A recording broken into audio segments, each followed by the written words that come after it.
بسم اللہ الرحمن الرحیم والصلاة والسلام علی رسولہ الکریم وعلی آلہ وصحبہ اجمعین، اما بعد۔ میرے محترم بھائیوں، بہنوں، بچوں، بچیوں، عزیزوں، جاننے والے، نہ جاننے والے، السلام علیکم ورحمۃ اللہ وبرکاتہ۔ کچھ دنوں سے میں قرآن سے اللہ کی پسندیدہ ہستیاں کون ہیں، کہ اللہ کس کو پسند کرتا ہے، ولی دوست کو کہتے ہیں۔ تو اللہ کا دوست کون ہے؟ وہ یہ کوئی وراثتی چیز نہیں ہے کہ ایک بڑے اولیاء اللہ تھے تو اب ان کا بیٹا بھی انہی جیسا ہوگا۔ ہمارے یہاں وراثت چلتی ہے کہ بڑے بزرگ کا بیٹا بھی بزرگ بن جاتا ہے، چاہے وہ کلین شیو ہو، وہ لوگ اس کے پاؤں چوم رہے ہوتے ہیں، جہالت ہے۔ تو آج میں تھوڑا سا سورہ بنی اسرائیل ہے، اس میں بھی سارے اخلاق بیان ہوئے۔ میرے بھائی بہنوں، ایمان لانے کے بعد انسان بنتا ہے، اور اس کے بعد اس کی قیمت، اس کا بڑا پن، اس کی وجاہت، اس کی شرافت وہ پیسوں سے نہیں ہوتی۔ پیسوں سے انسان مالدار تو ہو جاتا ہے، بڑا نہیں بنتا، بڑا نہیں بنتا۔ ہمارا علم غلط ہو گیا۔ بڑا بڑا بندہ جے بولدیاں 3 ملن، یہ 200 مربن، یہ نوابہ فلانا ہے، نوابہ فلانا ہے۔ میرے بھائیو، یہ بالکل غلط علم ہے۔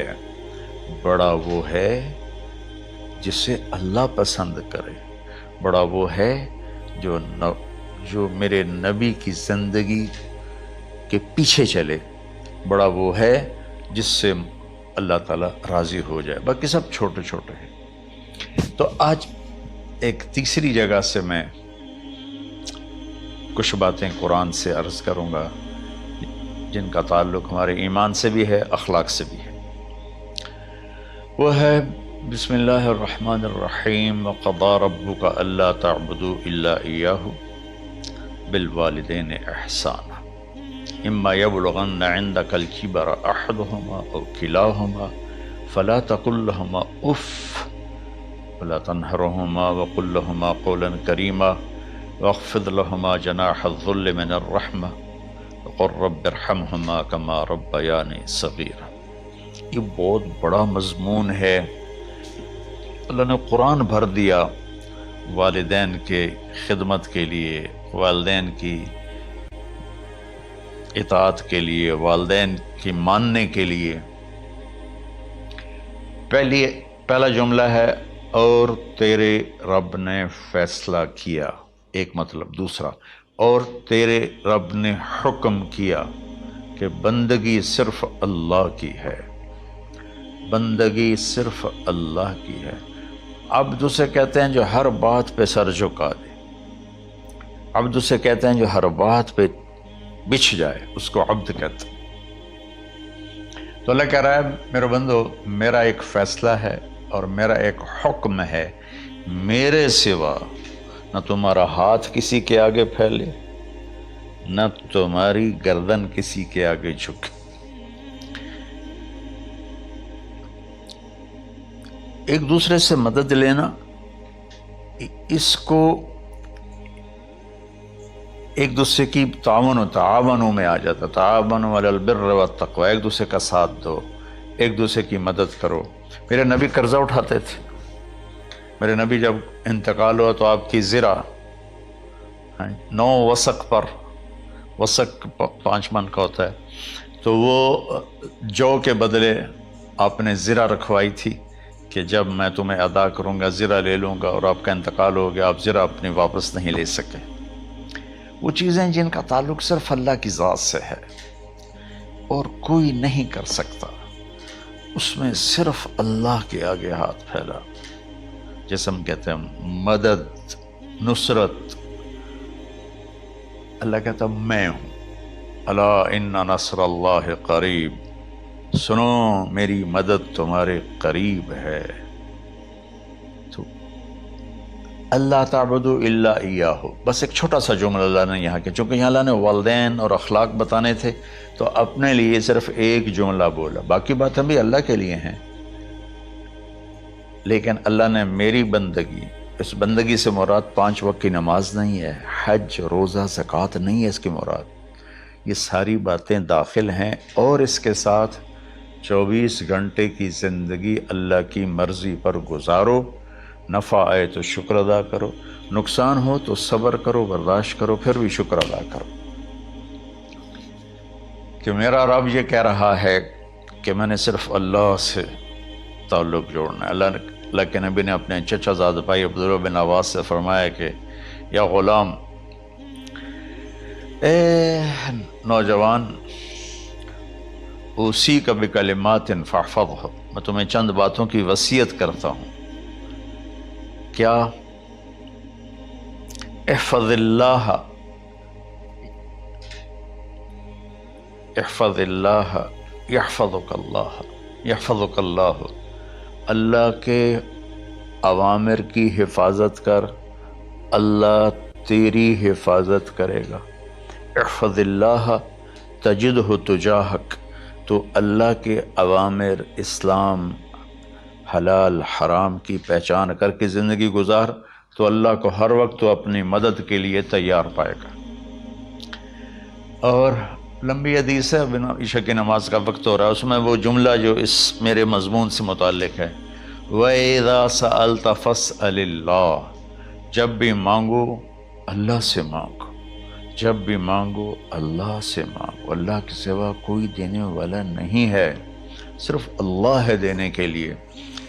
وَإِذَا اسْتَعَنْتَ فَاسْتَعِنْ بِاللَّهِ، اور جب مدد کے لیے ہاتھ اٹھاؤ تو صرف اللہ کو پکارو، جب ضرورت حاجت کے لیے، مدد کے لیے ہاتھ اٹھاؤ تو اپنے اللہ کو پکارو۔ تو یہ حدیث کی بات بھی ہے، جو قرآن کی بات بھی ہے۔ اس کے بعد آگے اللہ کہتا ہے وَبِالْوَالِدَيْنِ إِحْسَانًا، اور اپنے والدین کے ساتھ احسان کرو۔ احسان کا کیا مطلب ہے؟ اللہ آگے اسی کی تشریح کر رہا ہے۔ ویسے احسان کا مطلب عربی میں ہوتا ہے، یہ جو ہمارا اردو کا احسان ہے، میں تیرے تو احسان کیتا تو ہوں میں نالے کی کر رہے ہیں، یہ بھی مطلب ہے، لیکن احسان کا اصل مطلب ہوتا ہے، احسان حسن سے ہے، حسن، حسن سے الف، 2 الف ملے اور احسان بن گیا۔ احسان کا مطلب ہوتا ہے کسی بھی کام کو جو دنیا کا ہے، دین کا ہے، اسے انتہائی خوبصورت طریقے سے کرنا۔ جیسے کسی دلہن کا میک اپ ہوتا ہے نا، تو 5-6 گھنٹے 4 گھنٹے کے بعد وہ کہتی ہے، جو ہوتی ہے اس کا میک اپ کرنے والی، کہ جی بس یہ مکمل ہو گیا ہے اور اب اس سے آگے نہیں ہے۔ تو آخری اچھائی کی آخری انتہا پر پہنچ کے کام کرنے کو احسان کہتے ہیں۔ تو میرا اللہ کہہ رہا ہے، میرے بندو، اپنے والدین کے ساتھ وہ کرو کہ جو بھلائی کی، خدمت کی، ماننے کی آخری حد ہے۔ سبحان اللہ۔ وبالوالدین احسان، بالوالدین پہلے ہے، احسان بعد میں ہے۔ اللہ تعالیٰ نے باقی سب کو پیچھے کر کے فرمایا کہ دیکھو، خاص طور پہ ماں باپ کے ساتھ وہ رویہ کرو کہ ان کے دل سے دعائیں نکلیں۔ چند دن پہلے ایک والد یوں ہاتھ اٹھا کے کہہ رہا تھا اپنے بیٹے، اکلوتا بیٹا، میں منگنا اللہ کو لو، اللہ تینوں چاہ لوے۔ باپ بیٹے کے لیے یہ دعا مانگ رہا تھا، اور بیٹا اکیلا ہے، یہ بد دعا باپ کر رہا تھا۔ تو بھائیو، ایسی اولاد نہ بنو جس ماں نے پیٹ میں 9 مہینے اٹھایا، پھر جننے کی تکلیف برداشت کی۔ ایک شخص آیا حضرت عبید بن عمیر کے پاس کہ حضرت، میں نے ماں کو اپنے کندھے پہ بٹھا کے پیدل حج کرایا ہے، مینا لے گیا، عرفات لے گیا، مزدلفہ، پھر مینا، پھر مکہ، تو کیا میں نے ماں کا حق ادا کر دیا؟ میں نے فرمایا ولا تلقۃ واحدہ، بیٹا ابھی ایک تلقہ کا حق بھی ادا نہیں ہو۔ تلقہ کسے کہتے ہیں؟ جب بچہ پیدا ہونے کا وقت آتا ہے تو ماں کو دردوں کی لہریں اٹھتی ہیں، وہ اتنی خوفناک ہوتی ہیں کہ ماں چیخ چیخ کے رہ جاتی ہے، اور بعض اوقات ڈیلیوری لیٹ ہو جاتی ہے تو وہ تڑپتی ہے، روتی ہے۔ وہ جو لہریں ہیں نا، پیٹ میں آتی ہیں جاتی ہیں، آتی ہیں جاتی ہیں، ایک لہر جو درد کی اٹھتی ہے اس کو کہتے ہیں طلقہ۔ میں قربان جاؤں، انہوں نے فرمایا بیٹا ابھی تیری ماں نے جو تجھے جنا تھا اس وقت جو تجھے درد، وہ تیری ماں نے درد کی لہریں برداشت کی تھیں، اس میں سے ایک لہر کا بھی حق ادا نہیں ہوا، یعنی کہ حق ادا ہو ہی نہیں سکتا۔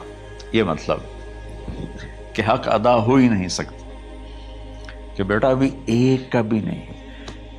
پھر حضرت عبداللہ بن عمر سے ایک شخص نے پوچھا کہ اچھا یہ جو آدمی تھا یہ خراسان، یہ ایران میں ہے اور افغانستان میں، یہاں سے ماں کو پیدل کندھے پہ بٹھا کے مکے پہنچا تھا، اندازہ لگا اس نے کتنی مشقت اٹھائی۔ اور عبید اللہ بن عمر کہتے ہیں بیٹا ابھی ایک لہر کا حق ادا نہیں ہوا۔ یہی سوال حضرت عبداللہ بن عمر سے کیا ایک شخص نے کہ حضرت میں نے اپنی ماں کو حج کرایا ہے، سارا میں نے پیدل کرایا ہے اور کندھے پہ اٹھا کے کرایا ہے، تو کیا میں نے ماں کا حق ادا کر دیا؟ وَلَا زَفْرَةً وَاحِدًا وَلَا زَفْرَةً وَاحِدًا۔ کہ بیٹا تیری ماں نے تجھے پالتے ہوئے جو تھک تھک کے لمبے لمبے سانس لیے، ہوکے بھرے، ابھی ایک ہوکے کا حق بھی ادا نہیں ہوا، یعنی حق ادا ہو ہی نہیں سکتا۔ تو احسان کے آگے تشریح آ رہی ہے۔ تو آج میں صرف اتنی بات کروں گا کہ میرے بھائیوں، میری بہنوں، میرے بچوں، میری بچیوں، اللہ کے واسطے ماں باپ کو دکھ نہ دینا، ورنہ اللہ بھی ناراض ہو جائے گا۔ چند دن پہلے ایک بچہ بچی میرے پاس آئے، دونوں میڈیکل اسٹوڈنٹ تھے، کہیں کہ ہم شادی کرنا چاہتے ہیں۔ تو بچی نے کہا جی میرے والدین ناراض ہیں، وہ نہیں، اس رشتے پر راضی نہیں ہیں۔ تو میرے باپ کہتے ہیں اگر تو نے یہاں رشتہ کیا تو تیری میری ایک درمیان ایک خط آئے، کھچ جائے گا خلیج، ہم اس پار نہیں آئیں گے تو اس پار نہیں آئے گی۔ میں نے کہا بیٹی جس ماں نے تجھے 9 مہینے پیٹ میں پالا، 2 سال تجھے دودھ پلایا، تیری پوٹیاں پیشاب صاف کیا، تجھے پیمپر باندھے، تجھے اٹھ اٹھ کے راتوں کو اپنی چھاتی سے دودھ پلایا، کیا اب اس کا اتنا بھی حق نہیں کہ تم اس کی رائے کا احترام کرو؟ اتنا بھی حق نہیں ہے؟ تو میں نے کہا بیٹا میری کوئی رائے نہیں ہے، تو اگر تیرے ماں باپ راضی ہیں تو بسم اللہ ضرور کر، اگر راضی نہیں ہیں تو دیکھو موت تک تجھے ماں باپ کی دعا نہیں ملے گی، اور ماں باپ کی دعا نہ ملی تو کچھ بھی نہیں ملے گا۔ تو بھائیو دوستو، خاص طور پر آج کے کالج کے نوجوان بچے بچیاں یہ ماں باپ کے ساتھ بہت بدتمیزی کرتے ہیں، چونکہ اس میں والدین کا پہلا قصور ہے کہ انہوں نے ان کو دین نہیں سکھایا۔ بچپن میں انگلش میڈیم سکول، پھر او لیول، پھر اے لیول، تو انہیں کیا پتہ ماں کون ہے باپ کون ہے۔ ایک پرانی بات ہے، ایک شخص اپنے بیٹے کو لے کر آیا کہ یہ میرا بچہ ہے اور یہ فلاں جگہ شادی کرنا چاہتا ہے، اور ہم میں سے کسی کی رائے نہیں ہے، اور یہ مانتا نہیں ہے، اور اس کے ساتھ اس نے نا دھاڑے مار کے رونا شروع کیا۔ تو میں نے بچے کو دیکھا تو یوں کر کے بیٹھا تھا، اس کا باپ رو رہا ہے، ہچ کیوں تو ایسے بیٹھا ہو۔ تو مجھے اچانک خیال آیا، میں نے کہا شیخ صاحب اس کو کہاں پڑھایا تھا؟ کہا جی امریکن سکول۔ اس کے بعد آسٹریلیا بھیجا تھا مزید تعلیم کے لیے۔ ان کے شیخ صاحب اس بچے کا کوئی قصور نہیں، آپ کا قصور ہے، اس کو تو پتہ ہی نہیں میری ماں کیا ہے، میرا باپ کیا ہے۔ ایک ہماری تہذیب تھی وہ ختم ہو گئی ہے، اس میں علم نہیں بھی تھا تو ماں باپ کا۔ میں نے اپنی آنکھوں سے دیکھا، میں نے اپنے دادا کو دیکھا لیکن وہ یاد نہیں، لیکن جو میرے دادا کے چھوٹے بھائی تھے ان کو میں سنبھلتا ہوں، ان کو میں نے دیکھا ہے، 3ری 4تھی جماعت تک میں تھا۔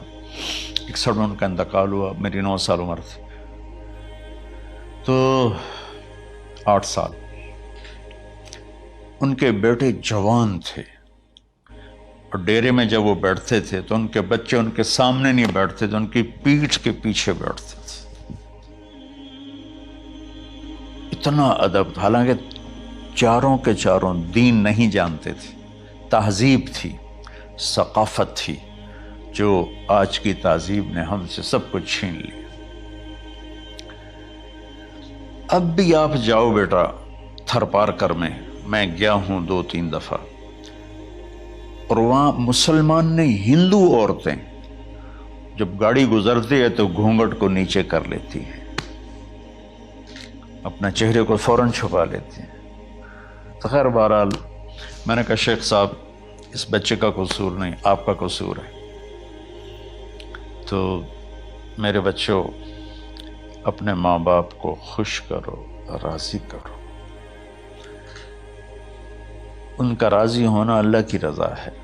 میں اس کی تفصیل انشاءاللہ آگے بتاؤں گا، آج میں صرف اتنا ہی میں نے تمہید باندھی ہے کہ ماں باپ کا کیا مقام ہے، ان کی کیا عزت ہے۔ ایک شخص آیا، یا رسول اللہ میرا باپ میرے پوچھے بغیر میرا مال خرچ کر لیتا ہے۔ آپ نے کہا بلاؤ، چونکہ بچے کا ذاتی مال اگر ہو تو شرع کے لحاظ سے باپ پوچھ کے استعمال کرے، بغیر پوچھے استعمال نہ کرے۔ جب اسے پتہ چلا کہ میرے بیٹے نے شکایت کی ہے، تو عرب کی شاعری تو مشہور تھی، انہیں دل میں کچھ اشعار پڑھے۔ جو آیا تو جبریل پہلے آ گئے، یا رسول اللہ، اللہ تعالیٰ کہہ رہے ہیں آپ اس سے پوچھیں وہ شعر بتاؤ جو تیرے کانوں نے تو نہیں سنے، تیرے دل میں آئے تھے اور اللہ نے سن لیے۔ تو اللہ کے نبی نے فرمایا بھائی تیرا انشاءاللہ کیس سنتے ہیں، لیکن پہلے وہ شعر سناؤ جو تم نے تو نہیں کہے زبان سے پر اللہ نے سن لیے ہیں۔ تو پھر اس نے وہ اشعار پڑھے، اور اس کے آگے کیا ہوا یہ میں انشاءاللہ اگلے کلپ میں بتاؤں گا کہ باپ کا کیا مقام ہے، ماں کا کیا مقام ہے۔